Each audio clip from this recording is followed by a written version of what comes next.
प्रभु ऐसे बैसो मेरे मन में, कोई देख सके ना तन में।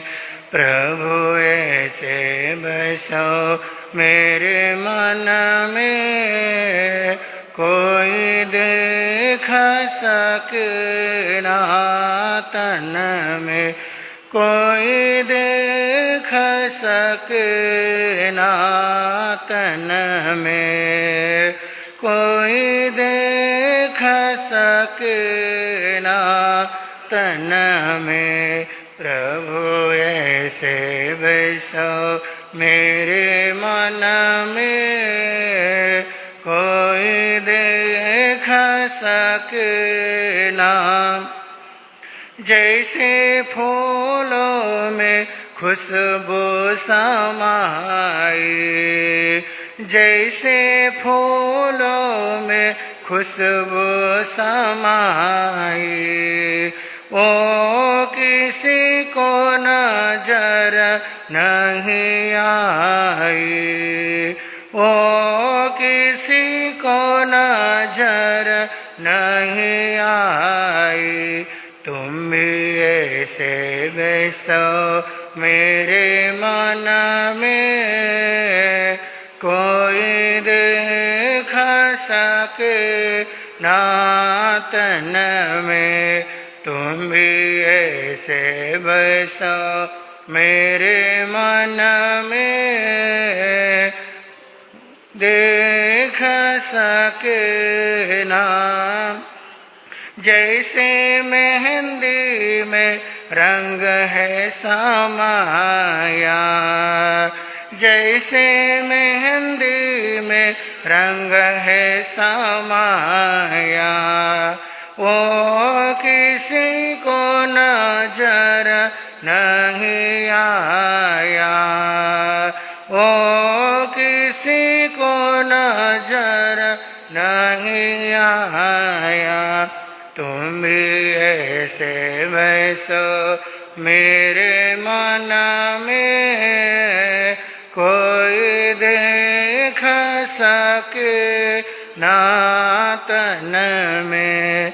तुम भी ऐसे बैसो मेरे मन में, कोई देख सके ना। बोलिए भगवान महावीर स्वामी की। है समय नदी की धार की, जिसमें सब बह जाया करते। है समय बड़ा तूफान परबल पर्वत झुक जाया करते। अक्सर दुनिया के लोग समय में चक्कर खाया करते, लेकिन कुछ ऐसे होते जो इतिहास बनाया करते, इतिहास बनाया। अष्टकर्मों के विजेता, शासन के महाप्राण, सर्वज्ञ सर्वदर्शी श्रवण भगवान महावीर स्वामी, परम घोर तपस्वी भक्त बसव स्वामी श्री निहाल चंद जी महाराज, चारों गुरुदेव राजऋषि गुरुदेव के पावन चरण कमलों में सशत नमन। अत्र विराजमान पूज्य गुरुदेवों के पावन श्री चरणों में सशत नमन। गुरु निहाल दरबार में उपस्थित धर्म प्रेमी बंधु हो, ममतामय माताओं एवं बहनों, 65 वर्षीय बुजुर्ग अपने धर्मगुरु के चरणों में पहुंचा और अपने धर्मगुरु से निवेदन किया कि गुरुदेव, अब मेरी उम्र 65 वर्ष की हो चुकी है। मैंने अपने जीवन में जो कुछ भी करना था कर डाला और आगे की मुझे कुछ भी चाह नहीं है कि मैं कुछ करूं। महाराज साहब, मेरे 4 बेटे हैं और मैं बड़े पशु पेश में हूं। कि मैं अपने बिजनेस का उत्तराधिकारी किसको बनाऊं। महाराज समझ नहीं आता है कि मैं कौन से बेटे को अपना उत्तराधिकारी बनाऊं।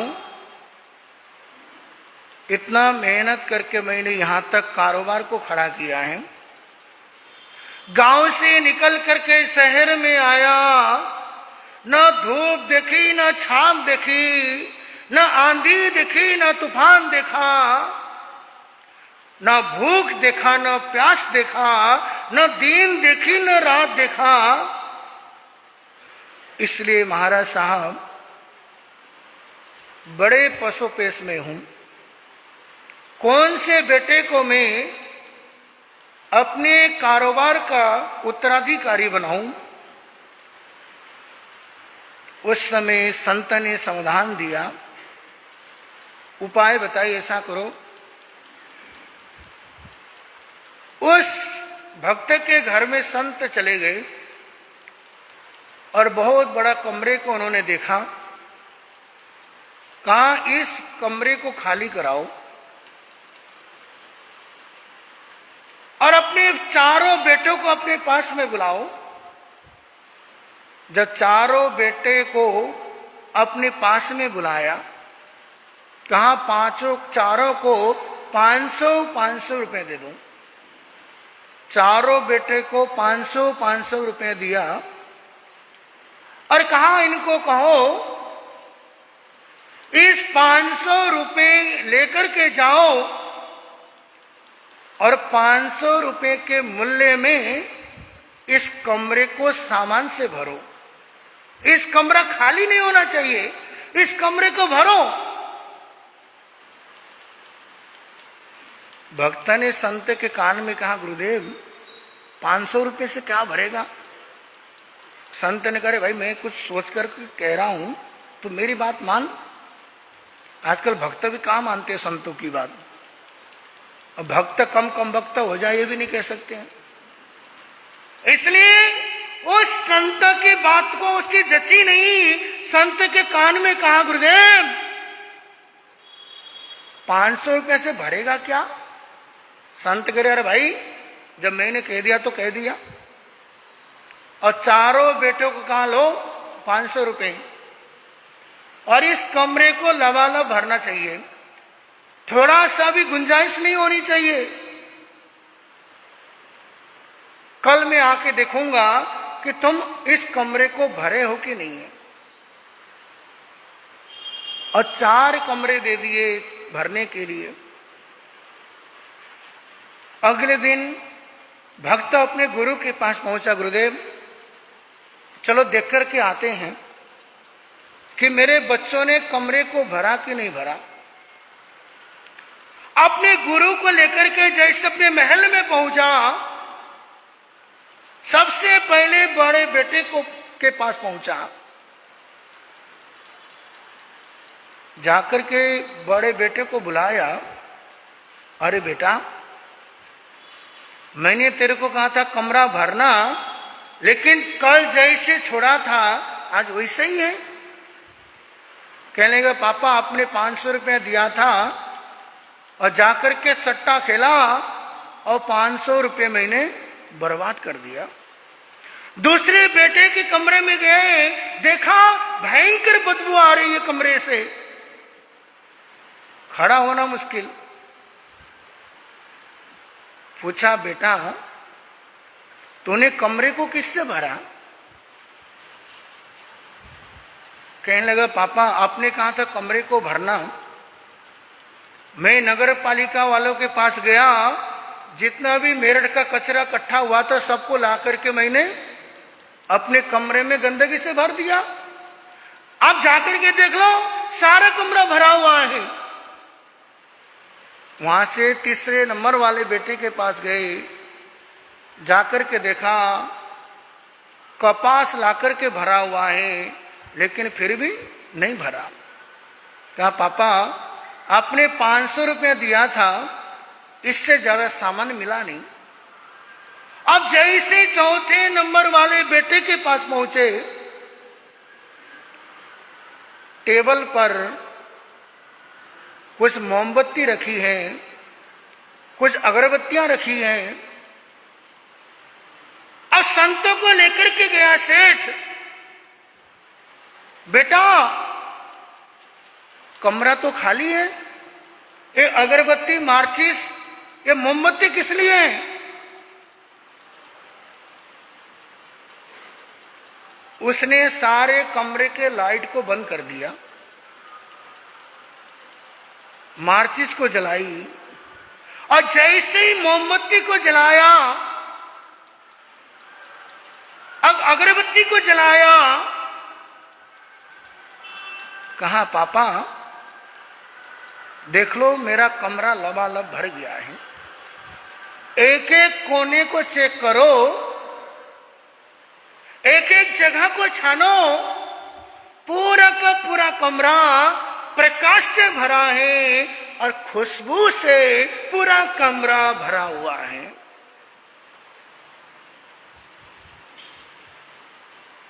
अब जैसे छोटे बेटे ने ये कहा, और छोटे बेटे ने कहा पापा ये लो 400 रुपए, क्योंकि 100 रुपए में मेरा काम हो गया है, इसलिए पापा ये 400 रुपए वापिस ले लो। अब सेठ और संत जब अपने स्थान पर पहुंचे तो सेठ ने महाराज से पूछा, महाराज कुछ बात समझ आई? अब ये बताइए कौन से बेटे को उत्तराधिकारी बनाऊं? उस संत ने कहा,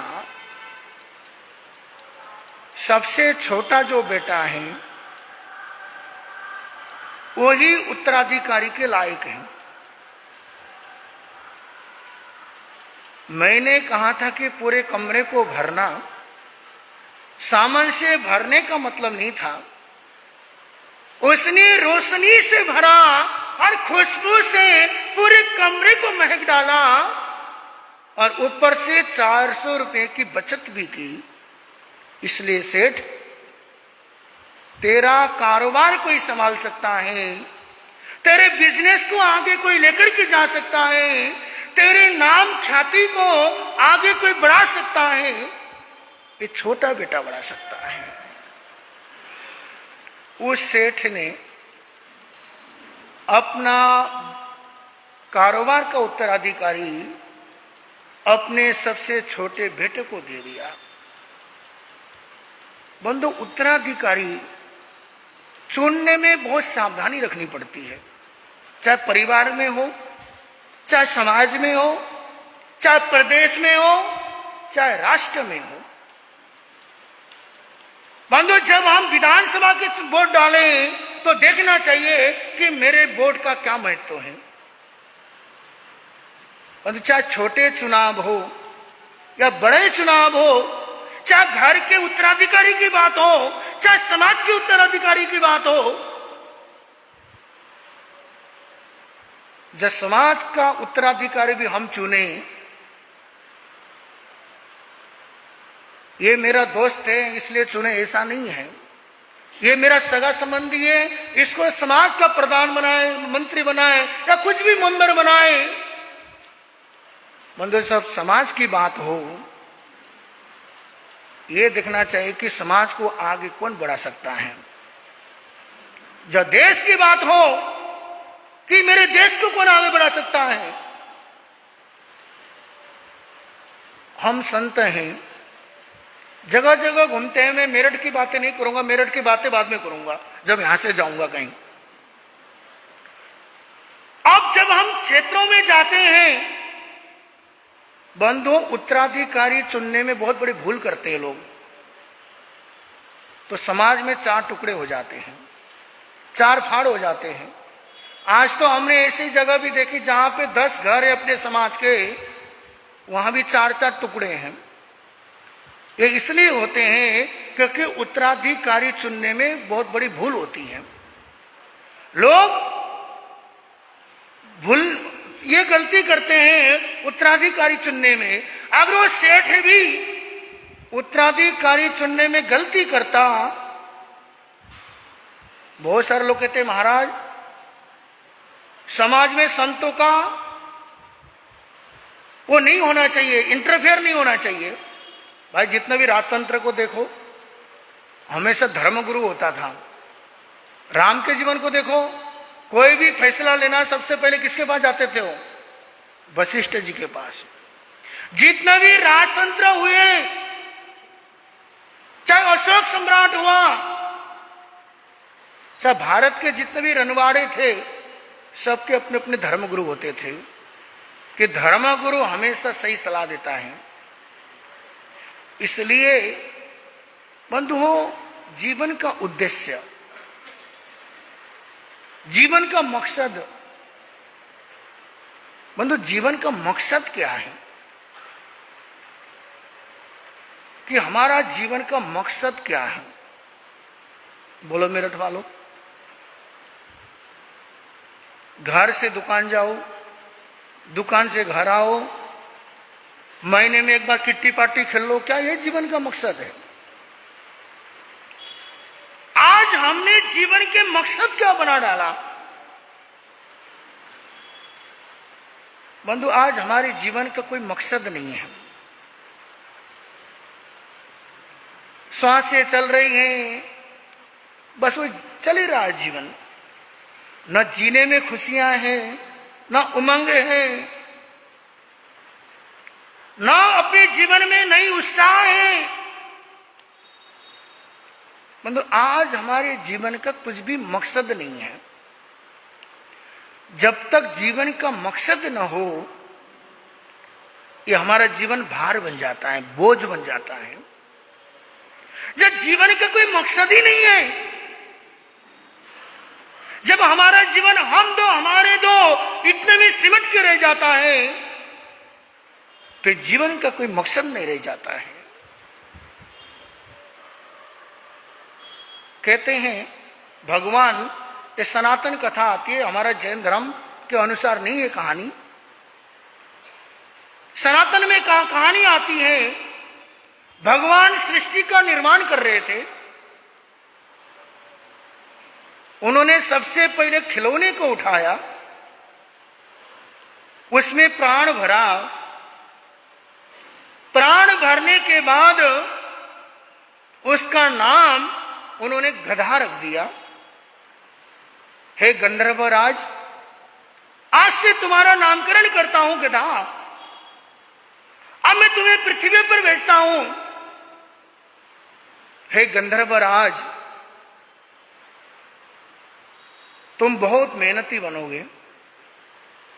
तुम्हारे कंधे को मैंने बहुत मजबूत बनाया है, तुम्हारे पैरों को बहुत मजबूत किया है। तुम सामान ढोते ढोते थकोगे नहीं, इतने पीठ को मजबूत बनाया है। और मैं तुम्हें उम्र 40 वर्ष का देता हूं। तो गधा कहने लगा, भगवान ये 40 वर्ष की उम्र का करूंगा क्या? सामान ढोते ढोते थक जाऊंगा। इसलिए है परमात्मा, मुझे 40 साल की उम्र नहीं चाहिए, इससे 20 वर्ष कम कर दो। अब परमात्मा ने उसके 20 वर्ष को कम कर दिया और पृथ्वी पर भेज दिया। और दूसरे खिलौने को उठाया और उसका नाम कुत्ता रख दिया। और जैसे कुत्ता रख दिया और कहा, देख मैं तेरी उम्र भी 40 साल की देता हूं, तो दिन भर तू मेहनत करना, लोग तुझे वफादार समझेंगे और तेरी वफादारी पर लोगों को शक नहीं होगा। वो कुत्ता भी कहने लगा, भगवान ये 40 साल की उम्र का करूंगा क्या? इतनी सारी उम्र नहीं चाहिए मुझे, कम कर दो। अब उन्होंने उसको कम कर दिया, लेकिन 40 साल नहीं चाहिए तेरे को, मैं 20 साल की उम्र देता हूं, तो धरती पर चला जा। और तीसरे खिलौनों को उठाया, कहा, देख मैं तेरा नाम बंदर रखता हूं, और तो बहुत उछलेगा कूदेगा, एक वृक्ष की डाली से दूसरी डाली में जाएगा, खूब उछल कूद मचाएगा, और तेरी उम्र में 40 साल देता हूं। बंदर भी कहने लगा, परमात्मा इतने सारी उम्र का करूंगा क्या? दिन भर कूदते कूदते थक जाऊंगा, इतनी सारी उम्र नहीं चाहिए, 20 साल कम कर दो। अब परमात्मा ने उसकी उम्र 20 साल कम कर दी, तो 20 साल का उम्र लेके इस धरती पर आ गया और चौथे खिलौने को उठाया और उसने इंसान बनाया। हे मानव बनाया मैंने तुझे, तुझे 5 इंद्रिय दिया, मन दिया, और दुनिया का सर्वश्रेष्ठ प्राणी बनाया।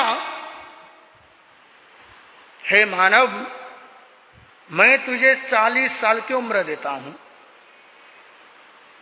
इंसान तो गुस्सा हो गया, क्योंकि दिमाग दे दिया था परमात्मा ने, मन दे दिया था। अरे परमात्मा ये क्या बात? अरे कुत्ते को भी आपने 40 साल की उम्र दिया था, गधे को भी दिया था, बंदर को भी दिया था, अरे मैं तो मानव हूं। अरे 40 साल की उम्र में क्या होगा? ऐसे निकल जाएंगे 40 साल। उम्र बढ़ाओ। परमात्मा कहने लगे, भाई साहब उम्र है कहां?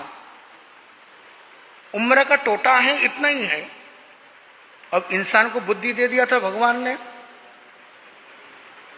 कहा परमात्मा टोटा नहीं है, आपके उम्र के खजाने में और उम्र है। 20 साल बचाए कुत्ते का, 20 साल बचाए गधे का, 20 साल बचाए बंदर का। भगवान ने भी सोचा, भाई मानव बना के मैंने भूल की है इसके ऊपर, कि मेरे को बेवकूफ बना रहा है, मेरे को ठग रहा है। जब भगवान के सामने इंसान कहने लगा, भगवान जो गधा 20 साल उम्र छोड़ के गया वो उम्र भी मुझे दे दो, जो कुत्ता 20 साल की उम्र छोड़ के गया उसकी उम्र भी मुझे दे दो, और बंदर की उम्र भी मुझे दे दो। अब वो सब उम्र लेकर के इस धरती पर आया। मतलब इस कहानी का यथार्थ देखिए, सत्यता देखिए। आज जो इंसान सही उम्र जो जीता है, 40 साल तक ढंग की जीवन जीता है, अपना जो जीवन जीता है वो 40 साल तक अपना जीवन जीता है। जब 40 साल के बाद फिर किसकी जिंदगी जीता है? बोलो जितेश भैया। गधे की, घर से दुकान, दुकान से घर, दिन रात मेहनत करता रहता है। और जब गधे की 20 साल उम्र खत्म हो जाती है, उसके बाद कौन सा उम्र शुरू हो जाता है? कुत्ते की उम्र शुरू हो जाती है। वो कैसे? दिन भर घर की रखवाली करनी होती है, और क्या है, सास ससुर का काम क्या है? बेटे वो कोई घूमने जा रहा है मनाली, कोई जा रहा है विदेश, तो घर की रखवाली कौन करे? माफ करना, क्योंकि इंसानी तो उम्र लेके आए हैं कुत्ते वाली।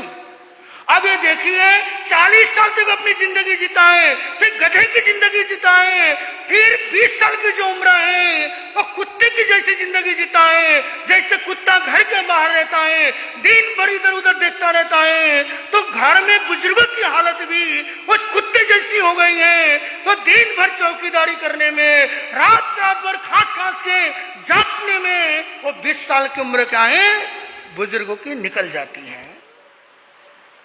और उसके बाद 20 साल की उम्र किसकी है? बंदर की।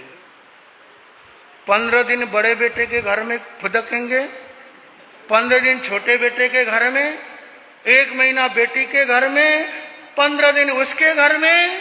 जैसे बंदर एक डाली से दूसरी डाली में छलांग मारता है, बुजुर्गों की हालत भी जब बंदर की उम्र शुरू हो जाती है, एक दूसरे बेटों के ऊपर निर्भर रहते हैं।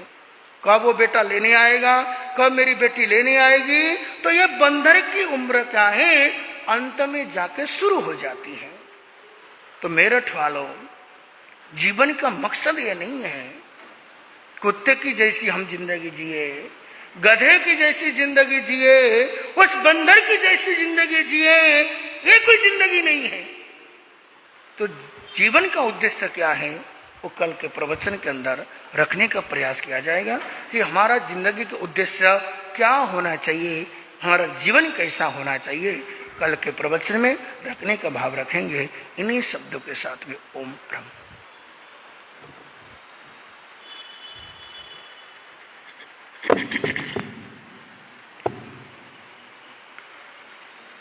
भगवन्